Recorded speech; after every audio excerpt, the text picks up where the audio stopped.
Néandertal, c'est l'histoire d'un groupe de scientifiques qui enquêtent sur les origines de l'humanité en essayant de lire dans l'ADN ancien notre histoire, notre parcours de migration, nos parcours de vie, en étudiant l'ADN comme un livre ouvert, comme une encyclopédie. On aimerait beaucoup pouvoir remonter très loin dans le passé pour pouvoir comprendre. Vous êtes marié, vous? Comment on est devenu ce qu'on est devenu. J'ai une alliance au cas où. Excusez-moi, j'ai pas respiré, tout va bien. Mais pour le moment, je suis plutôt allié avec moi-même, c'est déjà pas évident.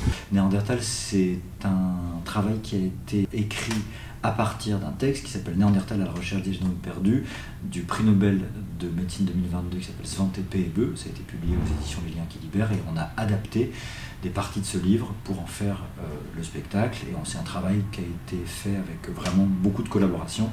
On a étudié, travaillé, on a été prendre des cours de génétique, de paléogénétique. On a une partie des textes qui ont été écrits par moi, improvisés par les interprètes, puis réécrits. Et ça a duré 3 ans. Voilà, pour en arriver là. Pourquoi le spectacle est encore d'actualité? Je dirais parce qu'il brasse des questions à la fois très brûlantes d'actualité. On parle du conflit en ex-Yougoslavie, on parle du conflit israélo-palestinien, mais on n'en parle pas, on parle pas de ce qui s'est passé aujourd'hui ou la semaine dernière. On parle de choses qui se sont passées en ex-Yougoslavie ou en Palestine et en Israël il y a 40 ans. Dans les années 30 ans, dans les années 90. Mais ce qui s'est passé à la fin du XXe siècle dans les zones de guerre résonne toujours aujourd'hui parce que ces conflits ne sont pas résolus. Ça, c'est pour parler de l'actualité. Et l'autre chose qui fait que le spectacle il a encore une actualité, c'est pas tant l'actualité géopolitique que le fait qu'aujourd'hui encore on utilise la science pour servir des projets politiques. En l'occurrence, l'ADN est une arme très forte pour pouvoir faire dire quelque chose à nos origines. Il y a autre chose qui est très actuelle, c'est de se dire c'est quoi le récit de nos origines ?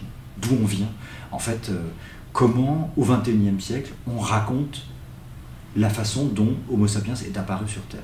Et la façon dont on raconte aujourd'hui comment on est apparu détermine la façon qu'on a de vivre ensemble.